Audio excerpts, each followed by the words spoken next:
A very good afternoon and thank you for joining us on Beetv News Updates at 3. I am Ruth Ogbodu and now the news in detail.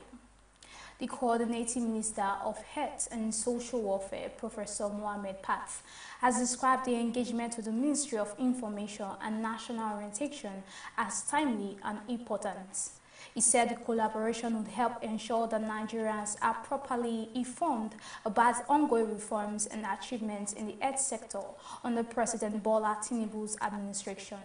Professor Pat stated that both ministries are well positioned to effectively communicate the successes recorded in the health sector, noting that accurate and consistent information is necessary to build public awareness and trust.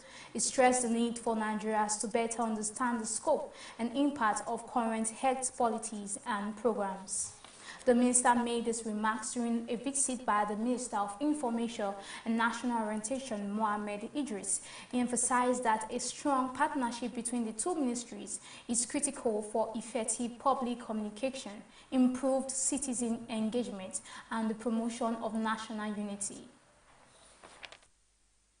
Essentially, it's very timely because you and your agencies can help tell more of the story of President Bola Ahmed Tinubu's successes in health, so that Nigerians in their local languages, through radio, through print, will be aware. And if there are gaps, we collectively work to improve them.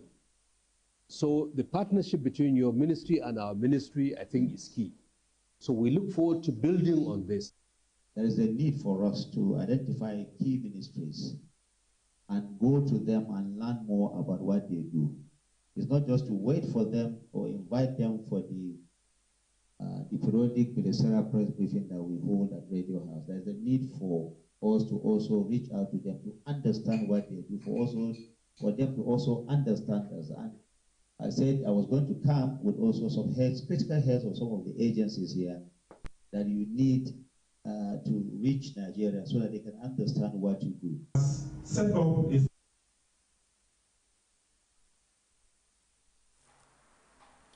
A memorandum of understanding has been endorsed between UBA Group and Lagride for the bank to finance fleets of electric vehicles to support Lagride ride-hailing services. The report. Africa's global bank, United Bank of Africa (UBA), has signed an agreement with Lagride, a Lagos State transport agency, to finance the purchase of 3,500 electric vehicles for ride-hailing services. Under the partnership, UBA will support the project with an initial funding of $100 million in its first phase. The agreement is aimed at expanding sustainable transportation and improving mobility services in Lagos State. The Group Managing Director and Chief Executive Officer of UBA, Olivia Alauba, signed the document on behalf of the bank.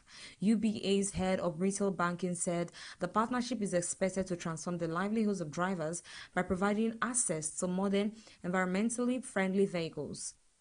What we are offering is not just access to funds.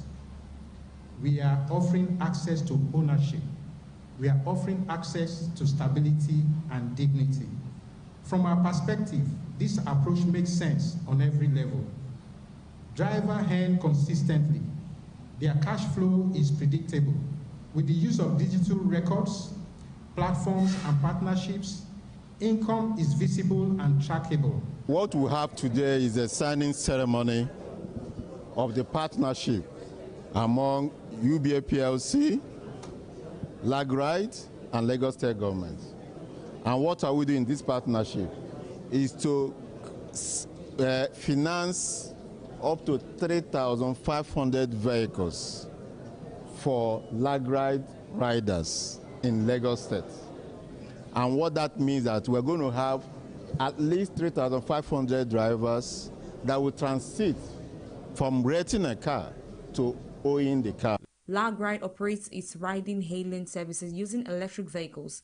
To participate in the program, applicants must be Lagos residents with a valid driver's license and must undergo a compulsory one-week training. Drivers are enrolled under a structured 90 days rental arrangement during which revenues generated are shared. The full payment period for each rental vehicle lasts between 24 and 48 months. At the end of the payment period, drivers are rewarded with a brand new vehicle, which is transferred to them as personal ownership. From today, we move the dream to individual worker to a platform empowerment structure success to the owner of the car. That's the significant change for the consumer, for driver.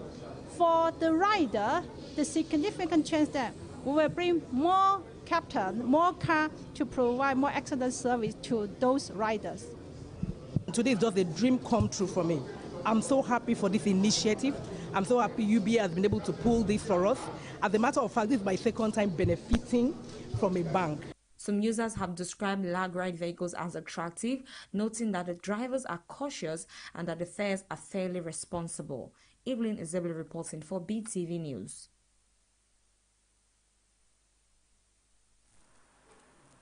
Leaders from the Ogbia Kingdom in Bayelsa State have called on President Bola Tinubu to consider seeking a renewed mandate in 2027. The delegation visited the state as to formally convey their message to the president. The Ogbia Kingdom, which is home to Olobiwi, the site where oil was first discovered in commercial quantities in Nigeria, described the visit as a gesture of gratitude for the president's inclusive leadership and commitment to regional development. The leaders highlighted the appointment of several sons and daughters of the kingdom to key government positions, including Samuel Obuku, the managing director of the Niger Delta State Development Commission. The roads, the infrastructure and development. We will continue with that, and we won't let you down. And others who are very, very committed to the development of this country. You mentioned Jonathan. Jonathan is a very, very good leader. He's a good citizen. He's a good son of Nigeria, leader.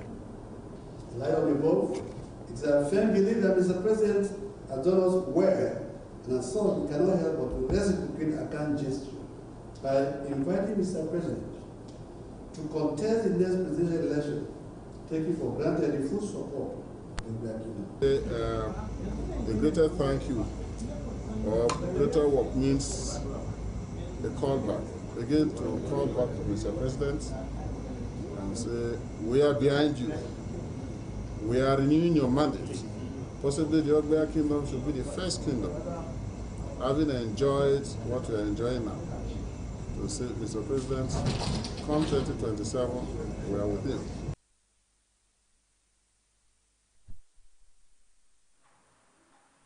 President Bola Tinubu has asked the Senate to approve the nominations of two new chief executives for the Nigeria Midstream and Downstream Petroleum Regulatory Authority and the Nigeria Upstream Petroleum Regulatory Commission.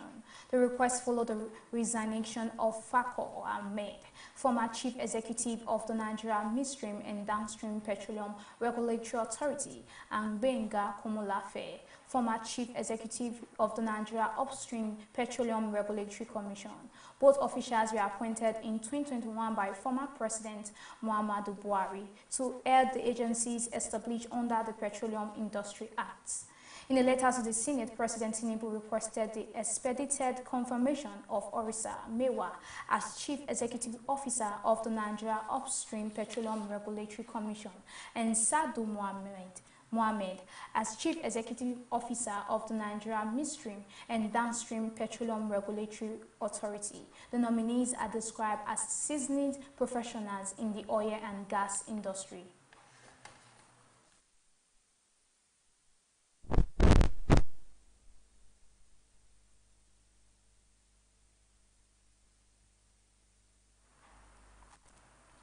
The Nigeria Customs Service has intercepted undeclared foreign currency worth over 2.2 billion at Murtala Mohammed International Airport in Lagos.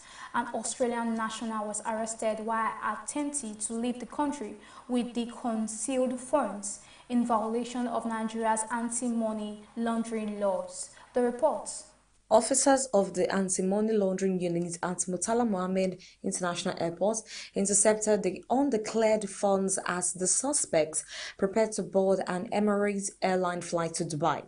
A routine search of the passengers' luggage revealed 651,550 euros and 800,575 euros with a combined value of approximately 2.28 billion naira, which has been hidden and not declared. The customs area controller Chidi Wukuria identified the suspect as Kavlak Yunal. The passenger had initially denied carrying any currency, but a routine inspection exposed the concealed cash. This interception aligns with the laws and acts which empower and confer on the Nigerian Customs Service the right to prevent illicit financial flows and ensure strict implementation of anti-money laundering obligations at all borders, particularly Section 12 of the Foreign Exchange, Monitoring and Miscellaneous Provision Act, 1995.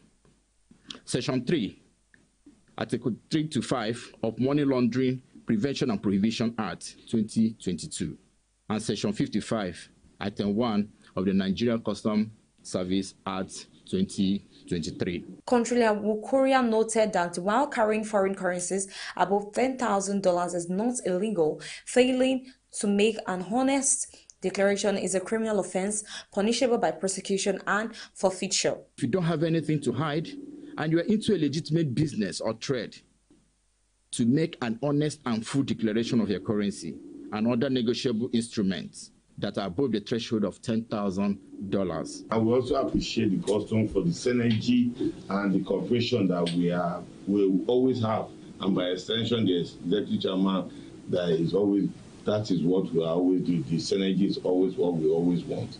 And the customer has actually brought it to us. The suspect and the seized fund have been handed over to the Economic and Financial Crime Commission for further investigation. Customs authorities are urging travelers to make full and honest currency declarations to avoid legal consequences. Evelyn Isabella reported for BTV News.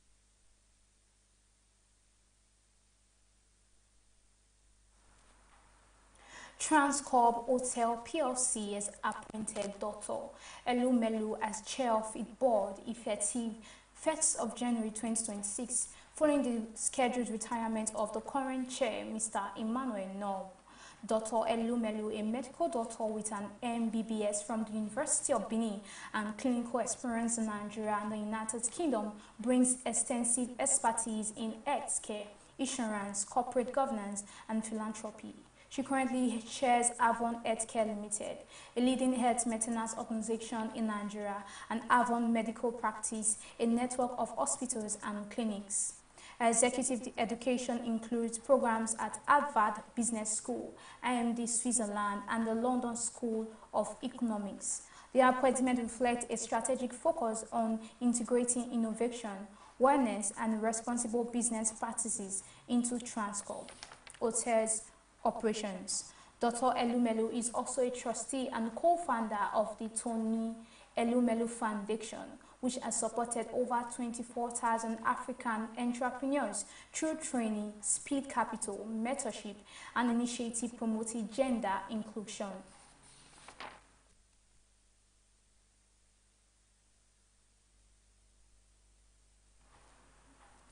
The National Economic Council has established a committee to fast-track livestock development as part of the federal government's efforts to address the farmer elder crisis and strengthening food security. Vice President Kashim Shettima emphasized that only practical and nationally accepted solutions can end the violence and stabilize the economy. The report.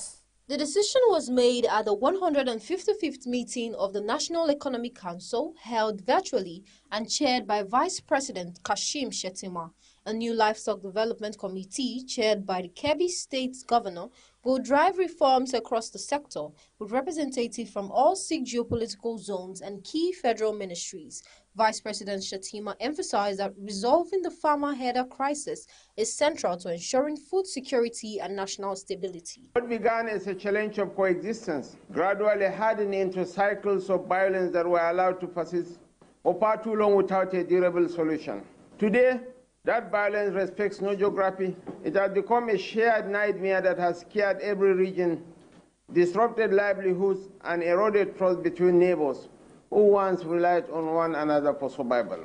The committee will review the recommendations of the Presidential Livestock Reform Committee and identify states ready to implement modern livestock production systems. The Minister of Finance and Coordinating Minister of the Economy emphasized that these reforms are critical for promoting economic growth and boosting investor confidence. The progress that has been made under the able, courageous and bold leadership and economic reform program under the Renewed Hope agenda by His Excellency President Bola Ahmed Tinubu, GCFR, is clear and yet needs reinforcing.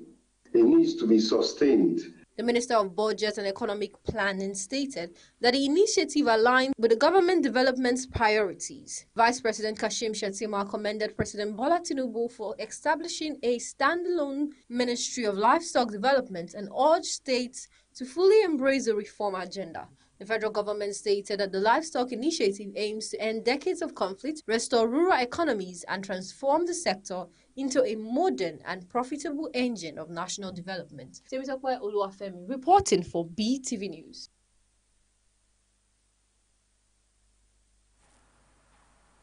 The House of Representatives has launched an investigation into Nigeria's worsening drug abuse crisis to identify systematic failures. The probe also aims to hold key institutions accountable and address a growing menace that poses a threat to public health and national security. The report. Drug abuse remains one of Nigeria's most pressing public health and social challenges, with far-reaching consequences for individuals, families, and communities. Recent findings from the UN's 2025 World Drug Report confirmed cannabis as the most widely used drug globally, highlighting Nigeria's vulnerability within the broader international crisis. The House of Representatives panel has been mandated to uncover the truth, identify institutional weaknesses, and recommend strong corrective measures to reverse this disturbing trend. We support industries, we value investors, and we welcome innovations.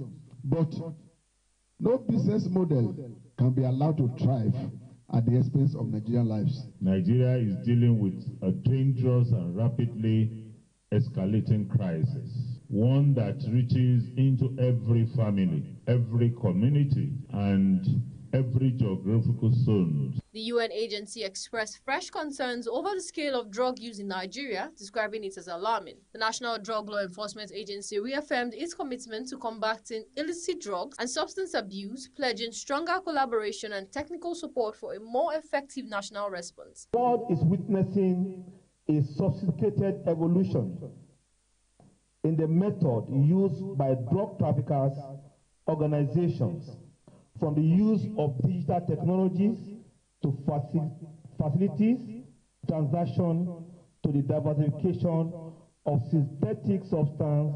The challenge is ever-changing. Now we are not just talking about cannabis, we are talking about synthetic cannabis. We talk about loud, Colorado, and what have you. And the youths are taking, they don't even know what they are taking.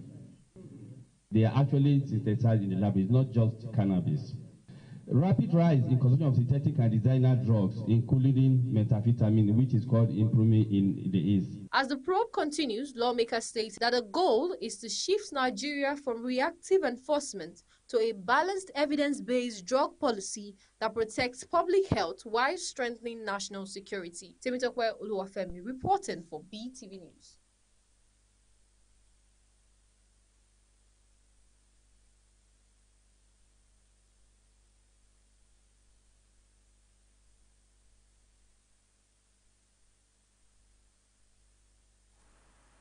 And now we would go on a short break. Do stay with us. Today, we're rolling our drums to celebrate a proud daughter of the mighty Afema land, a woman of purpose, a woman of valor, a woman of excellence with an unshakable faith, Umaru Patrick Dora Odufa, the CEO and founder of Dora's Touch Aesthetics Clinic and Spa, a top-tier medical aesthetics brand renowned for professionalism, innovation, and genuine care. Trained in the United Kingdom and certified at the master's level in aesthetics medicine by the Northern American Board of Aesthetics Medicine. She is dedicated to transforming lives, restoring confidence, and empowering people through beauty and wellness. Dora is a multi-business entrepreneur, visionary leader, and philanthropist. In 2023, she founded the Patrick Dora Help for the Helpless Foundation, an NGO focused on supporting vulnerable people, empowering women, uplifting families, and restoring hope across community. She's also actively involved in politics, driven by a strong commitment to service, leadership, development, and meaningful transformation. Her political journey is rooted in passion, integrity, and the desire to create opportunities and positive change for her people. A deeply spiritual woman, Dora is guided by her unwavering faith in God, her strong values, and her commitment to integrity. She is a woman who never compromises her values, a disciplined go-getter, and a symbol of resilience, grace, and purpose. Her life continues to speak loudly, a testimony of hard work, divine favor, and a destiny anchored in impact. Today, we raise our glasses to toast for a woman of inestimable value on the occasion of her birthday. Hip, hip, hip, hooray! The message is endorsed by Idahosa Michael.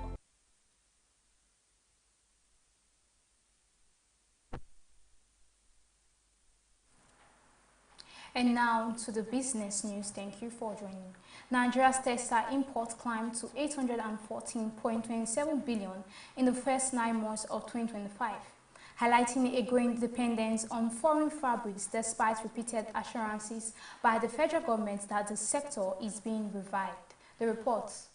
Trade data showed imports of 228.83 billion naira in the first quarter, 337.12 billion naira in the second, and 248.32 billion naira in the third, marking a 47.43% increase from the 552.31 billion recorded in the same period of 2024.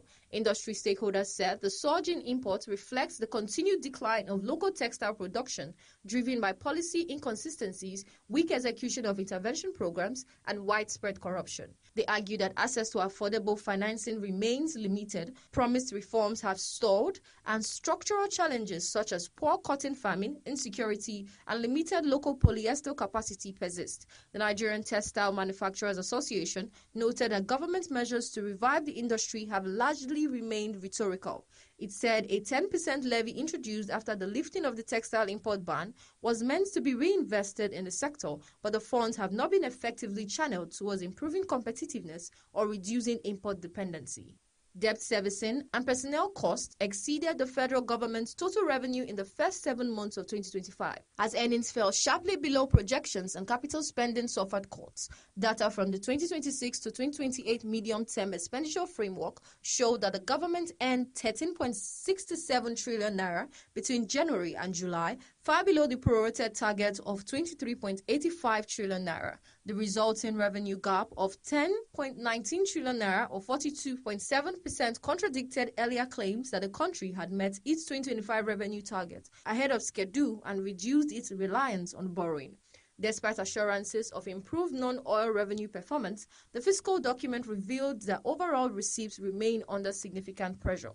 The shortfall was largely driven by weak oil revenue, which stood at 4.64 trillion naira against a target of 12.25 trillion naira, representing a deficit of over 62%.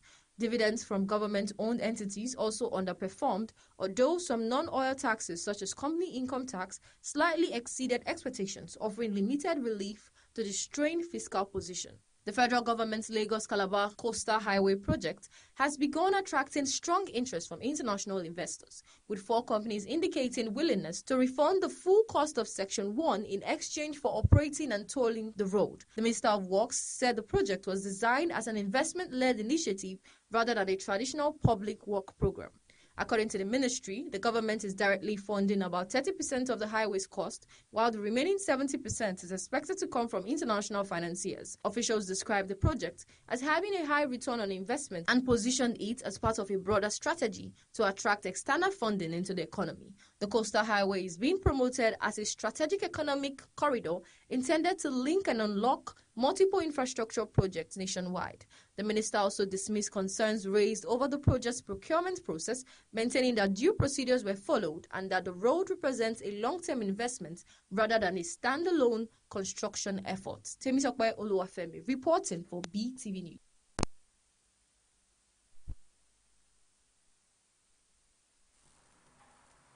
Police in northeastern Spain carried out a court-order eviction on Wednesday to remove around 400 mostly undocumented migrants from an abandoned school building they had been occupying in Badalona, near Barcelona. The reports. Officials said that most occupants left voluntarily before dawn, anticipating the eviction in the middle of winter as officers from Cataluna's regional office in riot gear entered the site early under the judicial order. The squad has been used as a makeshift shelter since 2023, primarily by migrants from Senegal and Gambia who had moved into the long-abandoned school due to a lack of affordable housing.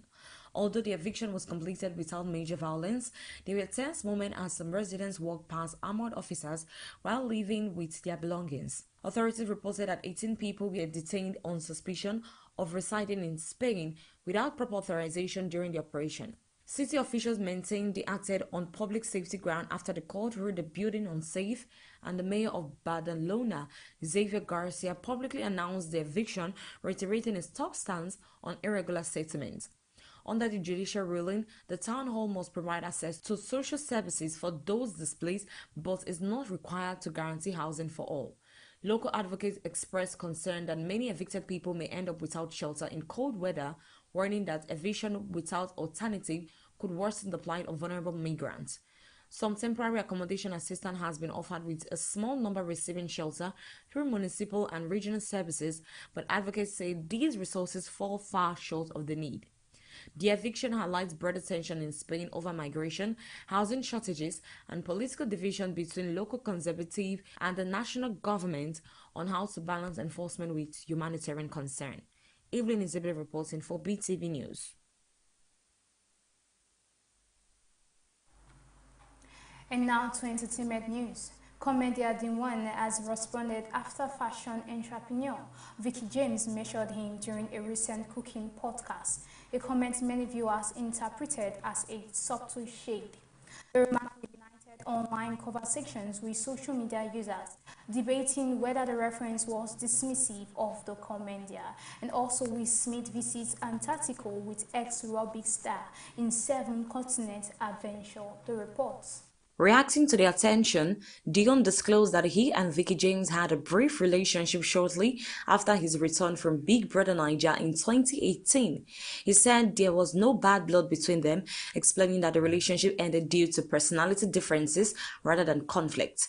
Dion described Vicky James as a good person, but said he struggled with what he perceived as controlling tendencies during their time together. He stressed that he has moved on and only addressed the issue because his name was mentioned publicly, sparking mixed reactions online over whether he was right to speak out. Singer Davido caused excitement during a Twitch live stream when he urged platform CEO Dan Clancy to raise content creator Kata Ife's potential deal to $1 million. The moment occurred during a live session hosted by Kata Ife, who had invited Davido to join him. Davido spent time interacting with fans and those present before making the bold request, confidently stating that his voice carried influence. His comment immediately drew loud reactions from Kata Ife, who appeared shocked and overwhelmed by the gesture. The moment quickly went viral, with fans praising Davido for supporting emerging creators. Kata Ife expressed gratitude for the support, adding humorously that he was glad he had not already accepted any deal. Hollywood actor Will Smith traveled to Antarctica with former Wales rugby star turned adventurer Richard Parks as part of a documentary series that follows his journey across all 7 continents. Parks served as Smith's guide during the expedition, describing the experience as special and deeply inspiring. The series, titled Pole to Pole, took 5 years to complete and is set to premiere on January 14 on National Geographic in the UK and Disney. Each episode features Smith being guided by experts, scientists, and explorers as he explores different parts of the world. Park said Antarctica isolation had a profound effect on Smith, stripping life down to its essentials. While his main responsibility was ensuring Smith's safety, this included correcting risky behavior during the trip, moments which he said reflected the intense but rewarding nature of the experience captured in the show. And that's it on the entertainment news. Evelyn is reporting for Beetv News.